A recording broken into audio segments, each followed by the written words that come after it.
मित्रों, आज इस वीडियो में हम श्री रामचरितमानस से मिलने वाली अनमोल शिक्षा व 7 कांडों में छिपे गहरे अर्थों को जानेंगे। तो इस वीडियो को अंत तक ध्यान से देखें और अच्छा लगे तो लाइक करें व चैनल को सब्सक्राइब करें।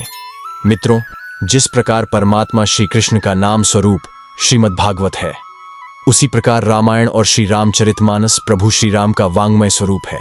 श्री रामचरितमानस में 7 कांड हैं और प्रत्येक कांड प्रभु श्री राम का एक एक अंग है। जैसे बाल कांड श्री राम का चरण है, अयोध्या कांड श्री राम की जंघा है, अरण्य कांड श्री राम का उदर है, किष्किंधा कांड श्री राम का हृदय है, सुंदर कांड श्री राम का कंठ है, लंका कांड श्री राम का मुख है, उत्तर कांड श्री राम का मस्तक है।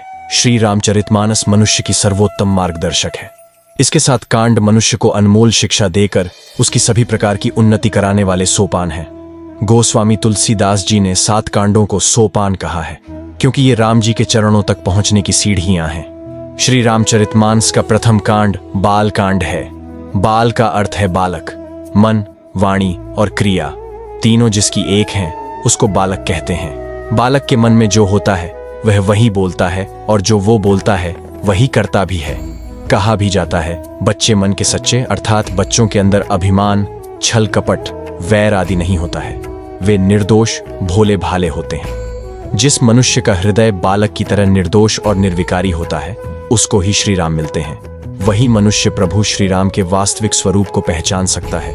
जिसका मन बालक जैसा शुद्ध होता है, उसी का तन अयोध्या होता है, अर्थात उसी के हृदय में भगवान प्रकट होते हैं। यह निर्विकारिता संयम और ब्रह्मचर्य का पालन करने से आती है। इस प्रकार बालकांड शिक्षा देता है कि प्रपंच, दंभ, वैर छोड़कर बालक के समान बनिए। श्री रामचरितमानस का द्वितीय कांड अयोध्या कांड है। अयोध्या का अर्थ है अयुद्ध, अर्थात जहां ईर्ष्या, वैर आदि किसी प्रकार का युद्ध नहीं है। रामचरितमानस के 7 कांडों में से 6 में युद्ध की कथा है। केवल अयोध्या कांड ही ऐसा है जहां किसी युद्ध की कथा नहीं है।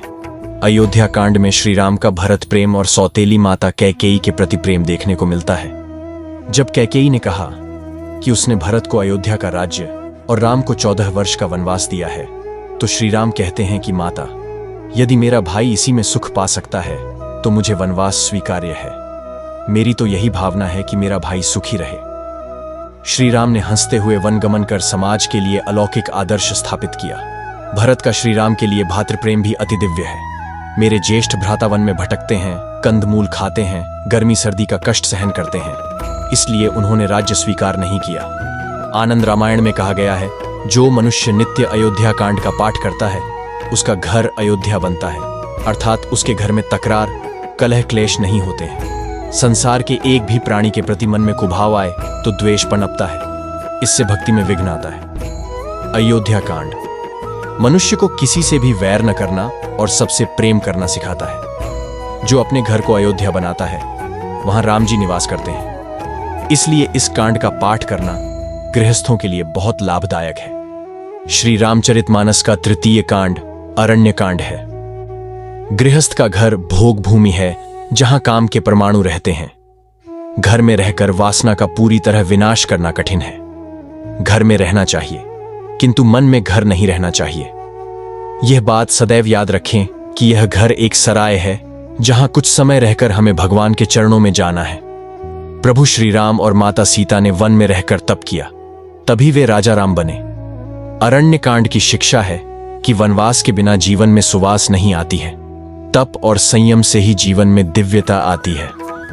तप के बिना वासना नष्ट नहीं होती है। इसलिए अल्प समय के लिए किसी तीर्थ में जाकर संयमपूर्ण जीवन बिताना चाहिए। संयमपूर्ण जीवन ही तप है। मनुष्य को सबसे पहले जीभ पर संयम रखना चाहिए। सात्विक आहार के बिना काम वासना का नाश संभव नहीं है।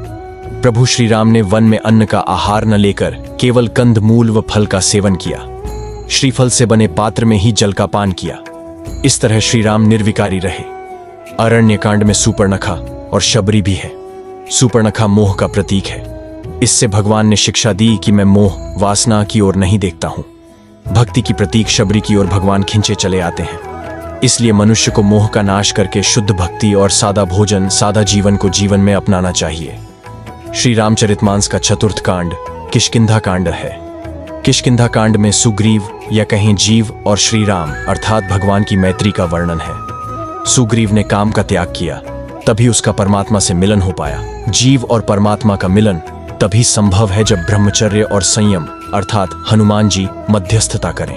हनुमान जी के कारण ही सुग्रीव को श्री राम अपनाते हैं। इस कांड की शिक्षा है कि काम से मित्रता छोड़ने पर ही राम से मैत्री होगी। श्री रामचरितमानस का पंचम कांड सुंदर कांड है।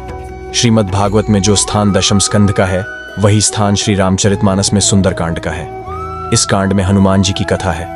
हनुमान जी का जीवन श्री राम भक्ति और सेवा के लिए है। सुंदर कांड की शिक्षा है कि जो जीवन परमात्मा की सेवा व स्मरण तथा परोपकार के लिए है, वही सुंदर है। जीवन को सुंदर बनाना है तो उसे भक्तिमय बनाओ। सुंदर कांड में हनुमान जी को सीता जी के दर्शन हुए हैं। सीता जी पराभक्ति हैं। संसार समुद्र को पार करने वाले को ही सीता जी के दर्शन होते हैं। अकेले हनुमान जी ही ब्रह्मचर्य और राम नाम की शक्ति के बल पर संसार समुद्र को पार करते हैं। मार्ग में सुरसा बाधा डालने आ पहुंचती है। सुरसा का अर्थ है अच्छे अच्छे रस। मनुष्य की जीभ ही सुरसा है, जो उसे नए नए रसों अर्थात सुस्वादु भोजन में उलझाए रहती है। इसलिए जो मनुष्य इस संसार समुद्र को पार कर पराभक्ति प्राप्त करना चाहते हैं, उन्हें अपनी जीभ को वश में करना होगा। लंका शब्द को उल्टा करने पर होता है कालम। हनुमान जी ने ब्रह्मचर्य की शक्ति से समुद्र पार किया और अशोक वाटिका में पराभक्ति के दर्शन किए। काल सभी को मारता है, परंतु हनुमान जी काल यानी लंका को ही जला देते हैं। श्री रामचरितमानस का छठा कांड लंका कांड है। इसे युद्ध कांड भी कहते हैं, क्योंकि इसमें राम और राक्षस राज रावण का युद्ध है। जो दूसरों को रुलाता है वह राक्षस है। मनुष्य के जीवन में काम, क्रोध, लोभ राक्षस हैं जो मनुष्य को रुलाते हैं। जीवन में जब भक्ति प्रवेश कर जाती है तो इन राक्षसों का स्वतः नाश हो जाता है। इसलिए इस कांड की यही शिक्षा है कि जीवन को भक्तिमय बनाओ तो काम, क्रोध, लोभ रूपी सभी रावणों और राक्षसों का नाश हो जाएगा। श्री रामचरितमानस का सातवां कांड उत्तरकांड है। इस कांड में सभी शास्त्रों का सार तत्व है। जीवन के पूर्वार्ध अथवा यौवनावस्था में जो रावण को मारता है, उसका उत्तरार्ध अर्थात वृद्धावस्था सुंदर बनता है। इसलिए जीवन को सुधारने का प्रयत्न युवावस्था से ही करना चाहिए। यही मुक्ति की सीढ़ी है। मित्रों, कहा गया है कि हरि अनंत, हरि कथा अनंता। श्री रामचरितमानस का भी अध्ययन करने पर नए नए आयाम मिलते हैं। आशा है आपने भी इस वीडियो में श्री रामचरितमानस के नए पहलुओं को जाना होगा। जय श्री राम।